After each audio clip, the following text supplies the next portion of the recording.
Innal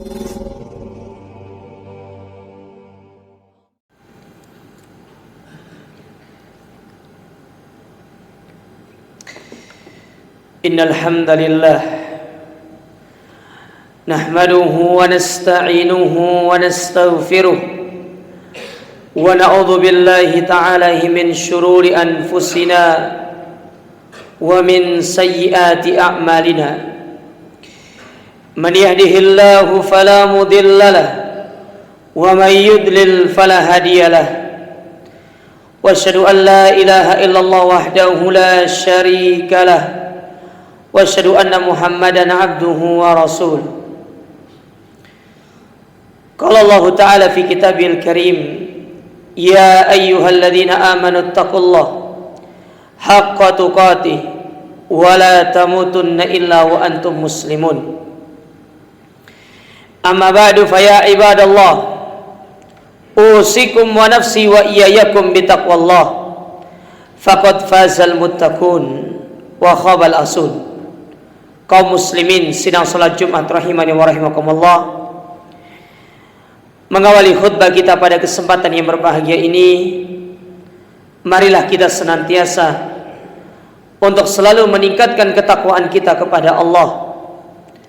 Takwa dalam artian menjalankan segala perintah-perintahnya, disertai dengan kita meninggalkan segala larangan-larangannya, berdasarkan ilmu, petunjuk dari Al-Quran dan Sunnah Rasul Sallallahu Alaihi Wasallam, dalam rangka kita mengharapkan pahala di sisinya dan menjauhkan diri kita dari berbagai macam azab yang Allah siapkan di hari kiamat.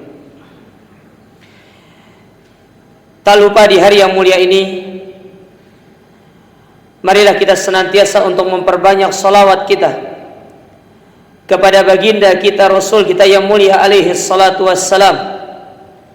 Dan semoga salawat-salawat tersebut juga bersambung kepada keluarga-keluarga beliau, sahabat-sahabat beliau, serta orang-orang yang mengikuti beliau di atas tuntunannya sampai hari kiamat. Ma'asyiral muslimin sidang salat Jumat rahimani wa rahimakumullah. Pernah satu ketika ada seseorang datang kepada Rasul sallallahu alaihi wasallam, yang mana orang ini datang untuk meminta nasihat. Maka dia mengatakan, ya Rasulullah, idni wa aujiz, berikanlah aku nasihat, namun dengan nasihat yang ringkas. Berikanlah aku wasiat, tetapi dengan wasiat yang singkat namun padat. Maka Nabi SAW memberikan kepada orang ini 3 wasiat, 3 wejangan. Meskipun wejangan ini diberikan kepada orang tersebut, tetapi secara prakteknya itu berlaku kepada kita seluruh umat Nabi Muhammad alaihi salatu wassalam. Yang pertama kata Nabi kepada orang ini, Nabi bersabda, idza kumta fi salatik, apabila engkau ingin mendirikan salat, fasalli salata muwaddi, maka salatlah seperti seolah-olah itu merupakan salat terakhirmu, seperti salat perpisahan denganmu, bahwasanya setelah salat itu tidak ada lagi salat yang akan kita kerjakan. Ini wasiat yang sangat agung jamaah, memerintahkan kepada kita untuk berupaya menampilkan dan memberikan ibadah yang terbaik kepada Allah Subhanahu wa taala dengan asumsi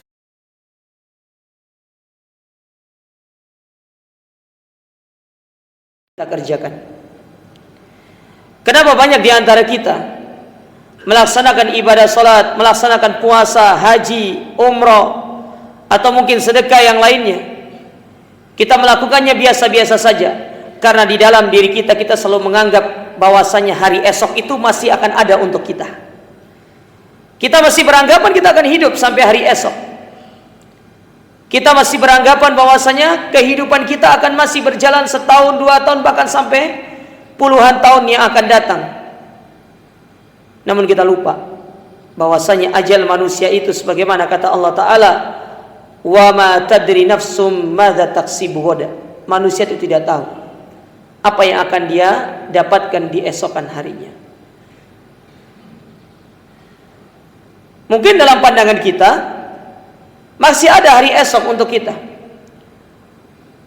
Masih ada hari Sabtu, hari Ahad, hari Senin untuk kita jalani kehidupan ini. Itu di dalam benak kita. Namun yang perlu ditanamkan jemaah sekalian, Allah Subhanahu wa taala menakdirkan ajal manusia dan tidak ada satupun yang mengetahui tentang ajalnya sampai di mana. Maka kalaupun andai kata hari ini adalah bukan hari terakhir kita, namun Allah masih memberikan usia lebih daripada itu, maka paling tidak kita sudah berusaha untuk memberikan ibadah yang terbaik kepada Allah Ta'ala, untuk kita persembahkan. Dan perlu kita ingat, manfaat dari ibadah yang kita lakukan ketika kita memperbaiki ibadah tersebut itu tidak kembali kepada Allah. Allah tidak merasakan manfaat dari ibadah tersebut, tetapi yang merasakan manfaatnya adalah diri kita sendiri. Sebagaimana Allah Ta'ala menegaskan di dalam Al-Quran, wa man yashkur fa innama yashkuru li nafsih. Barang siapa yang bersyukur, dia bersyukur untuk dirinya. Allah tidak mendapatkan manfaat dari syukur itu. Wa man kafara fa innallaha ghaniyyun hamid.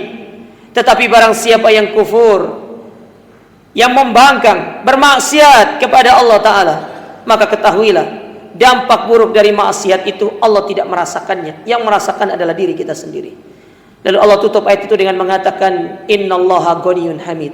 Allah itu maha terpuji, Allah itu maha kaya, Allah tidak tercela.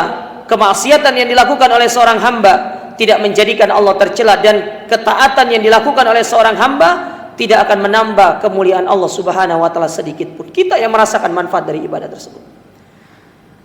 Sehingga dari sini jemaah, salat terbaik yang kita lakukan, puasa terbaik yang kita lakukan, sedekah terbaik yang kita lakukan, yang kita pandang bahwasanya itu merupakan seolah-olah ibadah terakhir kita, yang kita tanamkan dalam diri kita seolah-olah besok tidak ada hari esok bagi kita, tidak ada lagi kehidupan bagi kita. Itu yang akan merasakan manfaatnya diri kita sendiri, bukan orang lain, bukan tetangga kita, bukan teman kita, bukan pimpinan kita, bukan bawahan kita, tetapi itu kembali kepada diri kita sendiri, pribadi kita masing-masing. Kita yang merasakan manfaatnya, kita yang merasakan akibatnya. Oleh karena itu para jamaah sekalian, jangan pernah kita berpikir kehidupan kita itu kita bisa mengatur semau kita. Tidak. Hari-hari kita itu berada di tangan Allah. Dan perlu diingat, usia kita itu bukan seperti kartu etol yang antum bisa top up semau antum, bukan. Bukan seperti pulsa yang tatkala habis antum bisa mengisinya kembali. Allah memberikan kita usia 60 tahun, antum sudah menghabiskan 40 tahun.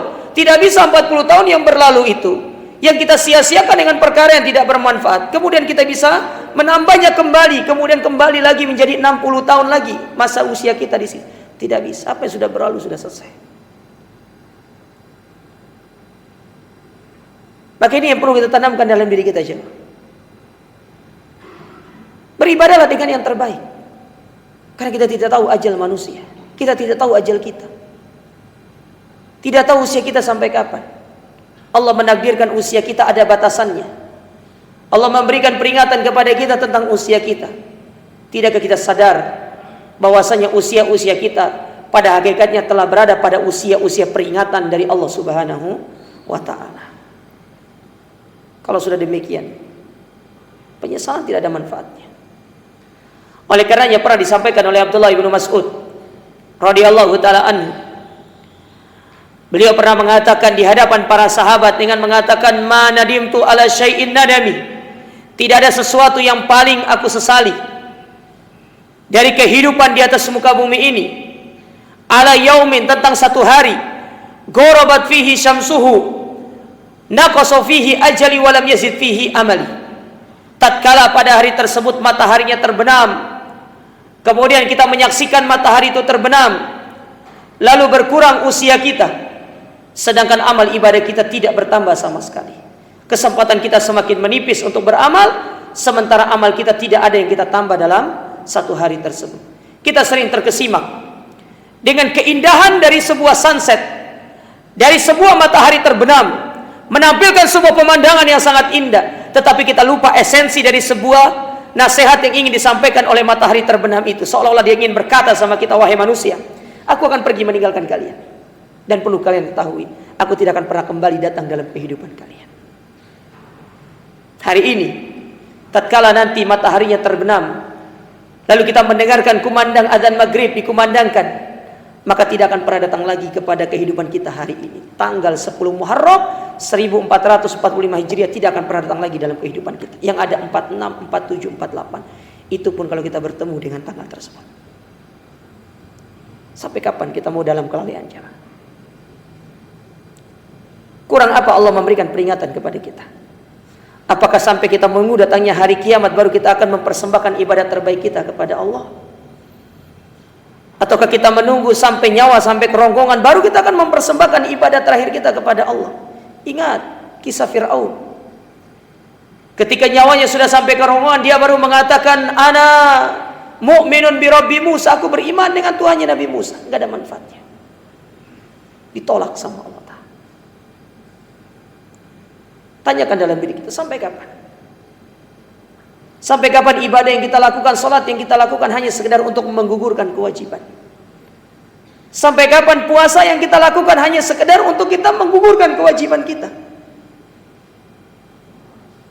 Tidakkah terbesit dalam diri kita sedikit saja bahwasanya kematian itu kapan saja datang menanti kita, kapan saja bisa menyapa kita, sementara Allah tidak akan memberitahukan kepada kita kapan kematian itu tiba? Marilah ikhwan, sadar. Kita sadar kepada Allah. Kita kembali kepada Allah. Fafirru ilallah. Kembali kita sama Allah Ta'ala. Jangan kita menunggu tatkala kita sudah kritis, tatkala sudah kita sakaratul maut baru kita kembali sama Allah. Tetapi mulai dari sekarang, persembahkan ibadah terbaik kita.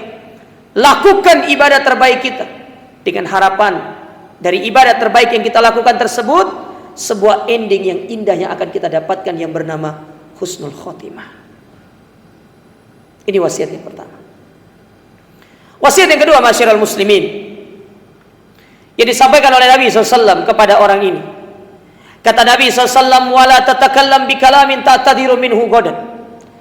Dan janganlah engkau berucap, berkomentar dengan satu perkataan yang mana perkataan itu akan menjadikan engkau meminta maaf kepada orang lain di kemudian hari. Ini fenomena yang terjadi di zaman sekarang. Semua hal kita komentari, yang bukan bidang kita, kita komentari. Semua hal kita berikan komentar kita. Habis waktu. Habis waktu kita untuk mengomentari suatu hal yang tidak penting. Tetapi kita lupa apa yang kita tulis, apa yang kita ketik, apa yang kita keluarkan dari lisan kita, semua itu akan diminta pertanggungjawaban di hadapan Allah Ta'ala. Oke lah, kita boleh menghilangkan jejak digitalnya, kita boleh menghilangkan postingan-postingan yang pernah kita posting. Tapi antum harus ingat, semua yang pernah kita tulis, baik itu di media sosial, di media chat, apapun itu, terutama media sosial, itu tidak akan pernah terhapus dalam catatan malaikat. Malaikat akan datang menjadi saksi, fulan bin fulan pernah menulis demikian-demikian. Ini buktinya. Maka jadilah seorang mukmin yang bijak dalam menggunakan dua alat di zaman sekarang ini. Dalam menggunakan dua nikmat yang Allah berikan kepada kita. Nikmat yang pertama, nikmat lisan. Allah berikan kita nikmat lisan. Gunakan untuk berzikir, untuk menyampaikan kebaikan, untuk memberikan nasihat kepada orang. Bukan segala hal kita komentari. Bukan segala perkara kita harus memberikan komentar kita. Dan nikmat yang kedua, antum diberikan nikmat jempol, nikmat jari. Pakai jari ini untuk menulis perkara-perkara yang baik. Sebelum nanti dia akan bersaksi di hadapan Allah, memberikan persaksian, yang mana persaksian itu bukan untuk meringankan kita, tetapi justru akan memberatkan kita di hadapan Allah Subhanahu wa Ta'ala. Bertakwa kita kepada Allah jemaah, dengan lisan-lisan kita, dengan jari jemari kita. Karena di antara sebab yang disebutkan oleh Nabi SAW yang memasukkan orang ke dalam api neraka Jahannam, itu disebabkan karena lisannya dan jari-jarinya yang tidak bisa dia tahan untuk dia mengomentari apa yang bukan menjadi urusan-urusannya. Urusan-urusan kita terlalu banyak. Jangan habiskan waktu kita dengan perkara yang tidak bermanfaat sehingga membuang-buang waktu percuma yang harusnya waktu itu bisa kita gunakan untuk beramal, namun kita gunakan pada perkara yang sia-sia. Kata Nabi SAW, min husnil islamil mar'i tarkuhu ma la ya'ni. Kalau kita ingin mengetahui baik dan tidaknya keislaman kita, tingkat keislaman kita kepada Allah Ta'ala, kita harus melihat sejauh mana kita meninggalkan perkara yang tidak bermanfaat dalam urusan dunia ataupun urusan-urusan akhirat kita. Aqulu qouli hadza wa astaghfiru innahu huwal ghafurur rahim. Alhamdulillahi ala ihsan wa syukru lahu ala taufiqihi wa amtinani wa asyhadu an la ilaha illallah ta'dhiman li sya'ni wa asyhadu anna muhammadan ad-da'i ila ridwani. Allahumma salli wa sallim wa ala alihi wa ashabihi wa ikhwani. Usikum bi taqwallah faqad fazal muttaqun. Kaum muslimin sidang salat Jumat rahimani wa rahimakumullah. Kemudian wasiat yang terakhir yang disampaikan oleh Nabi SAW. Nabi bersabda, wa ajmil ya'sa fima baina aydin nas. Jangan pernah kalian iri, jangan pernah kalian hasad terhadap apa-apa yang telah Allah bagikan kepada orang lain dari urusan-urusan dunia. Rizki itu telah diberikan oleh Allah Ta'ala berdasarkan kebutuhan kita. Apa yang telah Allah tetapkan bagi kita itulah takdirnya. Kita tidak perlu iri sama orang.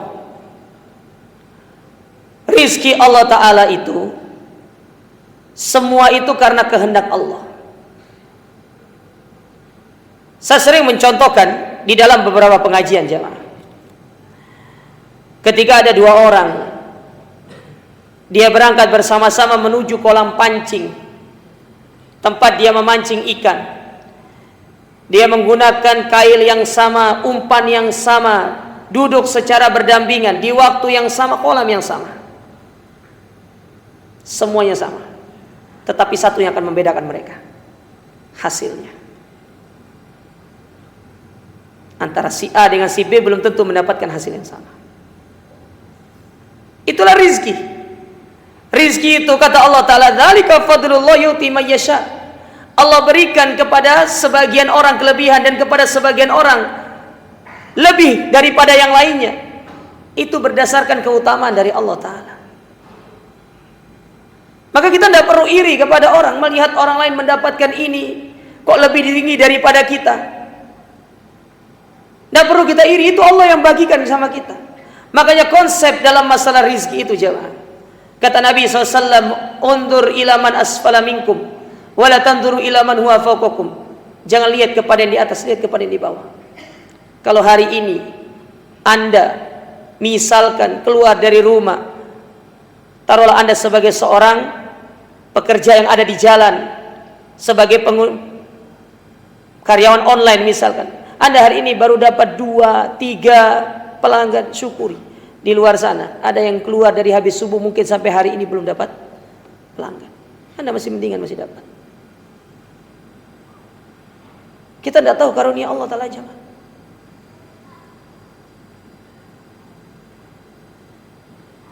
Yang penting kita cari usaha, minta sama Allah Ta'ala kemudahan. Tidak perlu iri sama orang, tidak perlu kita hasad sama orang. Karena apa yang Allah berikan kepada kita itu sudah sangat banyak untuk kita pertanggungjawabkan di hadapan Allah. Belum kita tambah dengan irinya, belum kita tambah dengan hasadnya. Semua itu akan diminta pertanggungjawaban juga di hadapan Allah. Jadi gimana caranya? Tanamkan dalam diri kita sifat qanaah. Selalu ridho dengan apa yang Allah berikan. Hari ini antum dapat 1, antum syukuri. Besok mungkin dapat 2, dapat 3. Kita tidak tahu rezeki dari mana. Hari ini antum dapat 2, syukuri. Besok dapat 3, dapat 4. Kita tidak tahu. Yang penting jangan pernah iri sama orang. Jangan pernah hasad dengan apa yang Allah bagikan kepada orang lain. Karena bisa jadi apa yang kita irikan kepada orang, apa yang kita hasadkan kepada orang tersebut, kalau menimpa kita, kita belum tentu bisa bersikap seperti orang tersebut. Karena Allah Subhanahu wa taala mengatakan dalam Al-Qur'an, asa an takrahu syai'an wa huwa khairul lakum wa asa an tuhibbu syai'an wa huwa syarrul lakum wallahu ya'lamu wa antum la ta'lamun. Bisa jadi apa yang kalian inginkan Yang menurut kalian itu adalah perkara yang baik menurut kalian, tetapi di sisi Allah tidak baik. Allah tidak berikan semua itu. Dan bisa jadi apa yang menurut kita itu buruk, namun Allah tetap menimpakan kepada kita, padahal itu adalah perkara yang baik di sisi Allah. Maka Allah katakan, kalian tidak tahu hikmahnya, sementara Allah mengetahuinya. Maka apa yang perlu kita tanamkan jemaah? Qanaah. Bersyukur dengan apa yang Allah berikan. Karena dengan kita bersyukur dan qanaah itu, itulah pada hakikatnya kekayaan yang sejati. Kata Imam Syafi'i rahimahullah, beliau pernah memberikan nasihat kepada murid-murid beliau. Beliau mengatakan, idza kunta dza qalbin qanu'in fa anta wa malikud dunya sawa. Apabila engkau memiliki hati yang qanaah, selalu bersyukur dengan apa yang Allah berikan kepadamu dari urusan dunia, maka pada hakikatnya engkau dengan raja-raja dunia itu sama di hadapan Allah. Sama-sama mencari kepuasan, sementara kepuasan itu terletak di dalam hati kita. Allah yang memberikan kepuasan itu kepada kita. Oleh karenanya masyarakat muslimin, inilah 3 wasiat yang perlu untuk kita perhatikan. Persembahkan ibadah terbaik kita kepada Allah. Karena dengan ibadah terbaik kita akan mendapatkan hasil yang terbaik. Jaga lisan-lisan kita, jaga jari jemari kita. Jangan sampai kita gunakan untuk perkara yang bermaksiat, karena kelak nanti akan diminta pertanggungjawaban di hadapan Allah. Dan jangan pernah hasad, namun selalu bersikap qanaah terhadap apa yang Allah telah berikan kepada kita dari urusan-urusan dunia ini. Semoga apa yang disampaikan bermanfaat, dan semoga ini bisa menambah nasihat untuk kita semuanya, menjadi peringatan buat kita untuk menjadi pribadi yang lebih baik lagi. Dan semoga Allah Subhanahu wa taala menjadikan kita hamba yang selalu istiqomah beribadah kepadanya sampai kita meninggal dunia. Allahumma salli ala Muhammad wa ala ali Muhammad kama shallaita ala Ibrahim wa ala Ibrahim innaka Hamidum Majid. Wa barik ala Muhammad wa ala ali Muhammad kama barakta ala Ibrahim wa ala Ibrahim innaka Hamidum Majid. Allahumma ighfir lil muslimin wal muslimat wal mu'minin wal mu'minat al ahya'i minhum wal amwat innaka as-sami'un qaribun mujibud da'wati ya qadiyal hajat. Allahumma a'izzal Islam wal muslimin wa adhil syirka wal musyrikin wa dammir a'da'aka a'da din ya rabbal alamin. Allahumma aslih lana dinana alladhi huwa ismatu amrina wa aslih lana dunyana allati fiha ma'ashuna wa aslih lana akhiratana allati fiha ma'aduna waj'alil hayata ziyadatan lana fi kulli khair waj'alil mauta rahatan lana min kulli syarr. Allahumma arinal haqqa haqqan warzuqna ittiba'ah wa arinal batila batila warzuqna ijtinabah. Rabbana atina fid dunya hasanah wa fil akhirati hasanah wa qina adzabannar. Ibadallah, innallaha ya'murukum bil adli wal ihsan wa ita'i dzil qurba wa yanha 'anil fahsya'i wal munkar wal baghi ya'idukum la'allakum tadhakkarun fadhkurullaha yadhkurkum washkuru 'ala ni'ami yazidkum wa la dzikrullahi akbar wallahu ya'lamu ma tasna'un. Aqimus shalah. Wassalamu alaikum warahmatullahi wabarakatuh.